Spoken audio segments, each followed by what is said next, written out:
సభాధ్యక్షులు మంత్రివర్యులు శ్రీ జూపల్లి కృష్ణారావు గారు తెలంగాణ రాష్ట్ర ప్రభుత్వం తరఫున పద్మవిభూషణ్ పద్మశ్రీ అవార్డు గ్రహీతలను సన్మానించాలన్న ఆలోచన చేసి పెద్దలు వెంకయ్య నాయుడు గారితో మాట్లాడి ఈ సన్మాన కార్యక్రమాన్ని ఏర్పాటు చేయాలని ఆలోచన చేసి మా మంత్రివర్గ సహచరులతో ఉప ముఖ్యమంత్రి వర్యులు బట్టి విక్రమార్క గారితో మాట్లాడి రాష్ట్ర ప్రభుత్వం ఈ కార్యక్రమాన్ని ఏర్పాటు చేయడం జరిగింది. ఈ కార్యక్రమంలో ఉప ముఖ్యమంత్రి వర్యులు బట్టి విక్రమార్క గారు, R&B అండ్ సినిమాటోగ్రఫీ మంత్రివర్యులు కోమటిరెడ్డి వెంకటరెడ్డి గారు, రెవెన్యూ శాఖ మంత్రివర్యులు పొంగులేటి శ్రీనివాసరెడ్డి గారు, సభాధ్యక్షులు జూపల్లి కృష్ణారావు గారు ఈ కార్యక్రమంలో ముఖ్య అతిథులుగా పాల్గొని పద్మవిభూషణ్ అవార్డు గ్రహీతలు తెలుగు ప్రజలు తెలుగు మాట్లాడే భాషా ప్రాంతాలలోనే కాదు, ఢిల్లీకి వెళ్ళినప్పుడు ఏ అవసరం ఉన్నా ఎవరినైనా కలిసి తమ మనసులో మాట చెప్పుకోవాలన్నా నిలువెత్తు తెలుగు విగ్రహం ముప్పవరపు వెంకయ్య నాయుడు గారిని ఈ సందర్భంగా రాష్ట్ర ప్రభుత్వం సన్మానం చేయడం అనేది మనల్ని మనమే సన్మానం చేసుకోవడం అంత గొప్ప కార్యక్రమం. అదేవిధంగా మీ అందరి అభిమాన నాయకుడు, గొప్ప నటుడు, పున్నమి నాగు సినిమాలో నటనలో a commitment ఉండేనో Uyyalawada Narasimha Reddy cinema సందర్భంగా చేసిన నటనలో అదే కమిట్మెంట్. అంటే వారికి సినీ రంగంలో తొలినాళ్లలో అవకాశం వచ్చినప్పుడు ఈ అవకాశాన్ని జారవిడ్చుకోకూడదు, ఈ అవకాశం ద్వారా పైకి వెదగాలని, ఇండస్ట్రీలో నిలదొక్కుకోవాలని ఏ కన్విక్షన్తో కమిట్మెంట్తో వారు తన వృత్తిని చాలా గౌరవప్రదంగా కొనసాగించారో 46 సంవత్సరాల తర్వాత కూడా నటనలో వారి తపన ఈ రోజుకు అదే స్థాయిలో కనిపిస్తుంది. వారే మిత్రుడు చిరంజీవి గారు. నేను చాలామంది నటులు నాకు చాలామంది తెలుసు, ఎందుకంటే చాలా సంవత్సరాల నుంచి ఈ ప్రాంతంలోనే ఉండడం వల్ల 2 సినిమాలు 3 సినిమాలు హిట్ కాగానే ఇంకా వాళ్ళంత గొప్ప నటులు లేరని, వాళ్ళకి ఎవరు పోటీకి రారని భావిస్తుంటారు. కానీ 150 పైచిలకు సినిమాలలో గొప్పగా రాణించి జాతీయ స్థాయిలో అంతర్జాతీయ స్థాయిలో గుర్తింపు పొందిన చిరంజీవి గారిలో ఈ రోజుకు ఆ కమిట్మెంట్ ఉంది. ఆ కమిట్మెంటే వారిని ఇంత గొప్పగా రాణించే అవకాశం కల్పించింది. అలాంటి వారిని మా రాష్ట్ర ప్రభుత్వం సన్మానం చేయడం అనేది మా బాధ్యతగా మేము భావిస్తున్నాం. అదేవిధంగా గ్రామీణ ప్రాంతాలలో మారుమూల పల్లెల్లో పెరిగి స్థానిక కళలు వృత్తిగా మార్చుకొని వాటినే ప్రదర్శిస్తూ అందులోనే తమ జీవితాన్ని గడిపిన పద్మశ్రీ అవార్డు గ్రహీతలు వేలు ఆనందచారి గారు, శ్రీ దాసరి కొండప్ప గారు, శ్రీమతి ఉమామహేశ్వరి గారు, గడ్డం సమ్మయ్య గారు, బంజారా కెతావత్ సోమ్లాల్ గారు, శ్రీ కూరెళ్ళ విఠలాచార్య గారు, వీరందరికీ కూడా కేంద్ర ప్రభుత్వం పెద్దలు వెంకయ్య నాయుడు గారు చెప్పినట్టు మట్టిలో మాణిక్యాలను గుర్తించి వెలికితీసి సానబట్టి వాళ్ళు రాణిస్తే ఈరోజు కేంద్ర ప్రభుత్వం వాళ్ళని గుర్తించి పద్మశ్రీ అవార్డులు ఇచ్చింది. మన వాళ్ళను, మనలో ఒకరిని కేంద్ర ప్రభుత్వం గుర్తించి పద్మశ్రీ అవార్డులు ఇచ్చినప్పుడు మీ అందరి సమక్షంలో వాళ్ళని సన్మానం చేయడం రాష్ట్ర ప్రభుత్వం బాధ్యతగా భావించి ఈరోజు ఈ కార్యక్రమాన్ని ఏర్పాటు చేయడం జరిగింది. మిత్రులారా, ఈ కార్యక్రమం రాజకీయాలకు అతీతమైన కార్యక్రమం. ఈ కార్యక్రమం ఒక మంచి సాంప్రదాయాన్ని నెలకొల్పడానికి మా ప్రభుత్వం చేస్తున్న ప్రయత్నం. తెలుగువాడు ఎక్కడున్నా మనవాడే, ఏ ప్రాంతంలో ఉన్నా మనవాడే. ఈ దేశంలో హిందీ భాష తర్వాత అత్యధికంగా మాట్లాడుకునే భాష తెలుగు భాష. దేశంలో రెండవ భాష అత్యధికంగా మాట్లాడుకునే భాష తెలుగు భాష. ఇవాళ మన భాష అంతరించిపోతుందేమన్న అనుమానం వస్తున్న సందర్భం. మన కవులు, కళాకారులు గ్రామీణ ప్రాంతాలలో సాంప్రదాయబద్ధమైన ఈ వృత్తులను వదిలేస్తే చరిత్రలో కనుమరుగవుతుంది. ఇట్లాంటి కవులను, కళాకారులను, వివిధ రంగాలలో రాణించిన వాళ్ళను రాష్ట్ర కేంద్ర ప్రభుత్వాలు గుర్తించి గౌరవించి వాళ్ళకి ఈ రకమైన అవార్డులు ఇవ్వాల్సిన బాధ్యత, ఆ సాంప్రదాయాన్ని కొనసాగించాల్సిన బాధ్యత ఎన్నికైన ప్రభుత్వాల మీద ఉన్నదని నేను భావిస్తూ ఈ సాంప్రదాయాన్ని కొనసాగించాలి. అందుకే ఎక్కువ సమయం తీసుకొని వారిని సన్మానం చేసినా దానికి అర్థం ఉండదని ప్రకటించిన ఎంబడే పెద్దలు వెంకయ్య నాయుడు గారిని, చిరంజీవి గారితో మాట్లాడి ఈ కార్యక్రమాన్ని ఏర్పాటు చేసినాం.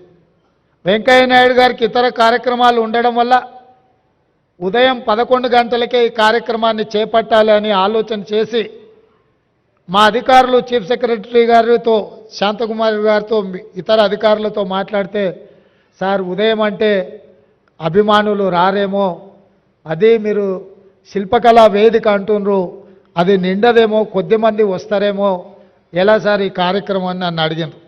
నేను వారికి ఒక మాట చెప్పిన, వెంకయ్య గారి పేరు, చిరంజీవి గారి పేరు మనం సన్మాన కార్యక్రమంలో పెడితే శిల్పకళా వేదిక నిండడానికి మనం ఎలాంటి శ్రమ పడాల్సిన పని లేదు, ఆందోళన పడాల్సిన పని లేదు. శిల్పకళా వేదిక నిండగా వారి అభిమానులు తప్పకుండా వస్తారు అని నేను వారికి చెప్పిన. నా నమ్మకాన్ని నిలబెట్టినందుకు మిమ్మల్ని అందరినీ మనస్ఫూర్తిగా నేను మిమ్మల్ని అందరినీ అభినందిస్తున్నా. ఎందుకంటే ఈ కార్యక్రమాలు సాయంత్రం పూట పెట్టే కార్యక్రమాలు, కానీ ఉదయం 10 గంటలకే మీరందరూ వచ్చి ఈ కార్యక్రమాన్ని కల్లారా చూసి ఈ రాష్ట్ర ప్రభుత్వం చేపట్టిన కార్యక్రమాన్ని పెద్దలు వెంకయ్య నాయుడు గారు, చిరంజీవి గారు లాంటి వాళ్ళు పద్మశ్రీ అవార్డు గ్రహీతలు వారు మాని అభినందిస్తుంటే మా ప్రజాపాలనకు ఆశీర్వాదం పొందినట్టుగానే నేను భావిస్తున్నా. అదేవిధంగా ఒక మంచి సాంప్రదాయానికి పునాదులు వేయాలన్న మా ఆలోచనను మీరందరూ మనస్ఫూర్తిగా బలపరిచినందుకు మిమ్మల్ని అందరినీ కూడా నేను అభినందిస్తున్నా. ఈ కార్యక్రమంలో పద్మశ్రీ అవార్డు గ్రహీతలు కవులకు, కళాకారులకు జీవితంలో వయసు మీద పడ్డ తర్వాత వెనక్కి మళ్ళీ చూసుకుంటే చప్పట్లు దుప్పట్లే మిగులుతున్నాయి తప్ప ఇంటి ఖర్చులకు కూడా వెళ్ళని అత్యంత దుర్భరమైన పరిస్థితులు గ్రామీణ ప్రాంతాల నుంచి వచ్చిన కవుల, కళాకారుల పరిస్థితి. అందుకే ఈ రాష్ట్ర ప్రభుత్వం ఆలోచన చేసి మా మంత్రివర్గ సహచరుల అనుమతితో ప్రతి ఒక్క పద్మశ్రీ అవార్డు గ్రహీతకు 25 లక్షల రూపాయల నగదు బహుమతిని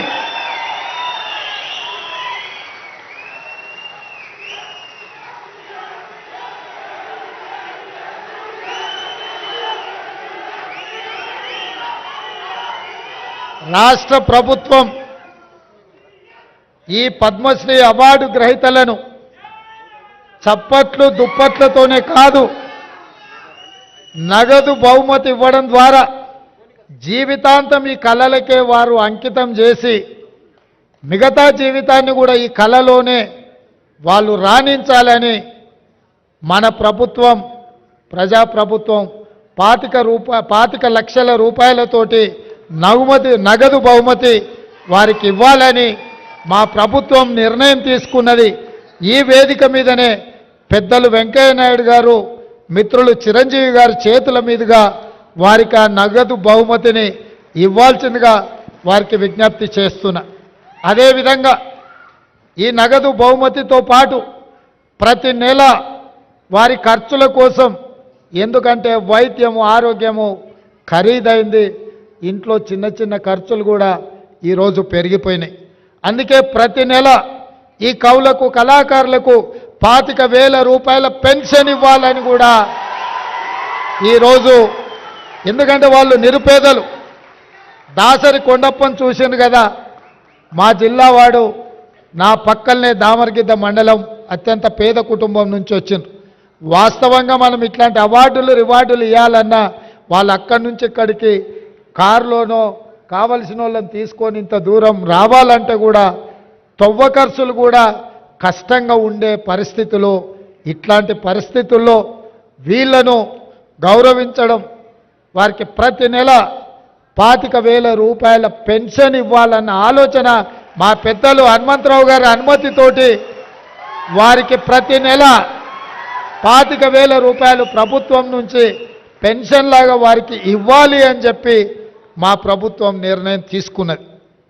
మిత్రులారా, నేను ఒకే ఒక్క మాట ఈ వేదిక మీద నుంచి చెప్పదలుచుకు, సాంప్రదాయాలను గౌరవించాల్సి వచ్చినప్పుడు, మన భాషను, మన సంస్కృతిని, మన సాంప్రదాయాలను కాపాడుకోవాల్సి వచ్చినప్పుడు అన్నిటినీ పక్కన పెట్టి మనందరం ఏకం కావాల్సిన అవసరం ఉన్నది. మనం అలా కలిసిపోయి కార్యక్రమాలను చేపట్టకపోతే కాలగర్భంలో మన భాష, మన సంస్కృతి కలిసిపోయి, ఒకప్పుడు తెలుగు భాష ఉండే, ఒకప్పుడు ఇలాంటి కవులు కళాకారులు ఉండే అని లైబ్రరీలో చదువుకునే పరిస్థితులు వస్తాయి. అలాంటి పరిస్థితులు రాకుండా ఉండాలి అని అంటే రాజకీయాలకు అతీతంగా సాంప్రదాయాలను కాపాడడానికి మనమందరం కూడా కృషి చేయాల్సిన అవసరం, బాధ్యత ఉన్నది అని చెప్పి నేను భావిస్తున్నా. తప్పకుండా పెద్దలు వెంకయ్య నాయుడు గారు చెప్పకనే కొన్ని అంశాలను వారు ప్రస్తావించారు. ఎందుకంటే నేను విద్యార్థి దశ నుంచి, వారు మాకు బాగా తెలుసు, వారి దృష్టిలో విద్యార్థి దశ నుంచి నేను ఉన్నప్పటి నుంచి కూడా వారి దృష్టిలో నేను ఉన్నాను. అక్కడి నుంచి ఇక్కడి వరకు రాజకీయ పరిణామ ఎదుగుదల వారు చూస్తూనే ఉన్నారు. వారు అందరికీ చెప్పినట్టుగా వేదిక మీద ఉన్న మాకందరికి కూడా చెప్పిండని నేను భావిస్తున్న. భాష విషయంలో, భావం విషయంలో, ప్రజా సమస్యల పరిష్కారం విషయంలో, ప్రజలలో ఉండి నిత్యం ప్రజా సమస్యల మీద ప్రజల తరఫున కొట్లాడితే గుర్తింపు, గౌరవము, హోదా అనేది ఆటోమేటిక్ వస్తుందని వారు ఈ వేదిక మీద నుంచి చెప్పినరు. ఇది రాష్ట్రంలో రాజకీయాలలో రాణించాలనుకునే వాళ్ళు తప్పకుండా రాజకీయాలకు రావాలి. ఎందుకంటే ఈ రాష్ట్రాన్ని, కేంద్రాన్ని బలమైన రాష్ట్రంగా, దేశంగా నిర్మించుకోవాలి అనుకుంటే బలమైన నాయకత్వం ఉండాలి, దేశం పట్ల భక్తి ఉండాలి. రాష్ట్రం అభివృద్ధి పదం నడిపించడంలో మనందరం కలిసికట్టుగా ముందుకు వెళ్ళాలి. అట్లా చేసుకున్నప్పుడే ప్రపంచ దేశాలతో మనం పోటీ పడి దేశాన్ని అభివృద్ధి పదం వైపు నడిపించే అవకాశం ఉంటుంది. తప్పకుండా మీ ఆలోచనలు, ఎందుకంటే 1978లో విద్యార్థి దశ నుంచి మీరు మొదటిసారి ఎమ్మెల్యేగా ఎన్నికై కీర్తిశేషులు జైపాల్ రెడ్డి గారు అంతకంటే ముందే 3 సార్లు ఎమ్మెల్యేగా అయినా మీరిద్దరూ ఆనాటి ఉమ్మడి ఆంధ్రప్రదేశ్లో జంట కౌలలాగా ప్రతిపక్షంలో ఉండి పాలకుల మీద పదునైన భాషలో పదును ఉండాలి, సమస్యను సృష్టించే విధంగా ఉండాలి. అలాంటి భాషతోని సమస్యని లేవనెత్తి ప్రభుత్వం యొక్క ఆలోచన విధానంలో మార్పు తీసుకురావడానికి ఆ రోజు మీరు ఈ కార్యక్రమం మొదలుపెట్టి అక్కడి నుంచి ఉపరాష్ట్రపతి వరకు మీరు ఎదిగినరు. వివిధ దశలలో మీ పోరాటాలు ఈ ప్రాంత ప్రజలు, దేశ ప్రజలు చూసినరు. ఒక్క విషయం నేను మిత్రులకు చెప్పదలుచుకున్నా, నాకు తెలిసి దేశం నలుమూలల రోడ్డు మీద ప్రయాణం చేసి ఎక్కువ సభలలో పాల్గొన్న నాయకులను ఒకవేళ లెక్కిస్తే వెంకయ్య నాయుడు గారే ముందు వరుసలో ఉంటారు, మొదట ఉంటారని నేను భావిస్తున్నా. వారు జీవితంలో ఏ ఒక్క రోజు కూడా విశ్రాంతి తీసుకున్నట్టు నాకు తెలియదు. దేశం నలుమూలల ప్రజా సమస్యల మీద వారు ఎన్ని వందల కిలోమీటర్లున్న రోడ్డు ప్రయాణం చేసి తప్పకుండా కార్యక్రమాలను పిలిచిన ప్రతి కార్యక్రమానికి సమయానికి హాజరవ్వాలన్న ఆలోచనతోటి వారు సేవలు అందించినరు. వారు ఈ దేశానికి రాష్ట్రపతి అవుతారని నేను భావించిన. భవిష్యత్తులో ఆయన ఉపరాష్ట్రపతి తర్వాత రెండవ తెలుగువాడుగా ఆనాడు నీలం సంజీవరెడ్డి గారు రాష్ట్రపతి అయినరు. వెంకయ్య నాయుడు గారు కూడా ఈ దేశానికి రాష్ట్రపతికి ఎదగాల్సిన అన్ని అర్హతలు ఉన్నాయి. తప్పకుండా వారికి అవకాశం వస్తుందని నేను భావిస్తున్నా, రావాలని నేను కోరుకుంటున్నా. ఎందుకంటే ఢిల్లీలో మన తెలుగు వాళ్ళ లీడర్షిప్ అనేది కొంత తగ్గినట్టుగా కనిపిస్తుంది. ఎందుకంటే పార్లమెంట్ సభ్యులు చాలామంది వ్యాపకాలు ఉన్నోళ్ళు ఎక్కువ మంది వస్తున్నారు. ప్రజా సమస్యల మీద అవగాహన ఉండి అవసరం అనుకుంటే జాతీయ స్థాయిలో ఇతర నాయకులనైనా పిలిపించి మాట్లాడగలిగిన శక్తి సామర్థ్యాలు ఉన్న నాయకత్వం తగ్గుతున్నట్టుగా కనిపిస్తుంది.